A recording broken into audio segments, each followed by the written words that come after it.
قصة حقيقية. Sleepless Beats.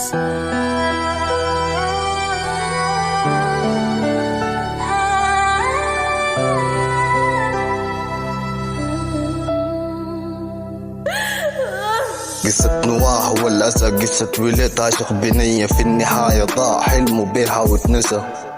كان الولد لامع وسيم في الطلة زي نجم المسا، ولدا كريم من نسله معروف ذو الحليم.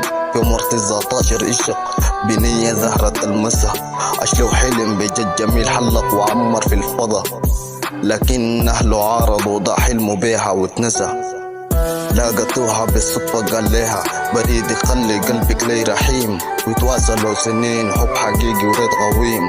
جينا لوقت الحقيقة يا بشر، عارض أبوها سر ما في الزواج داريك كمان. انسوا كل شي تنحصل والصدمة كانت مؤلمة لتوها والم.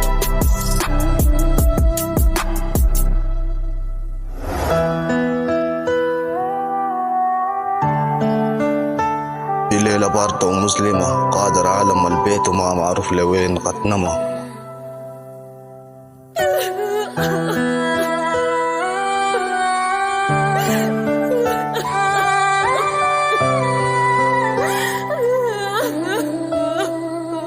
Sleepless Beats. قالوا سوا نسافر، الفرحة دايما في السفر، لكن اللم قال يا توها هوي أفعالنا دي أفعال جهل. قالوا سوا نموت ننتحر، لكن خوفا من الله كان خوفا كبير، واستغفروا ونزل الأمر. في ليلة باردة ومظلمة قادر عالم البيت وما معروف لوين قد نما، والدنيا فيها ناس قلوبهم قاسية ومظلمة. ألم تضحية ديل كمان زي قيس وليلى، قالوا فيهم الناس كلام. فارقنا ذول همام، الليلة عاشقتوها فات، والحزن في قلوبنا بات، والفرحة باتت مظلمة، والنار قد سبحت رماد. قصتنا قصة غريبة جت عجيبة،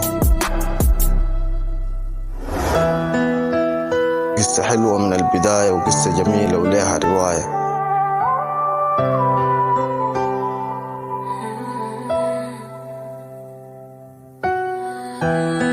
بس في النهاية جت كده، كل واحد يشوف طريقه يعني.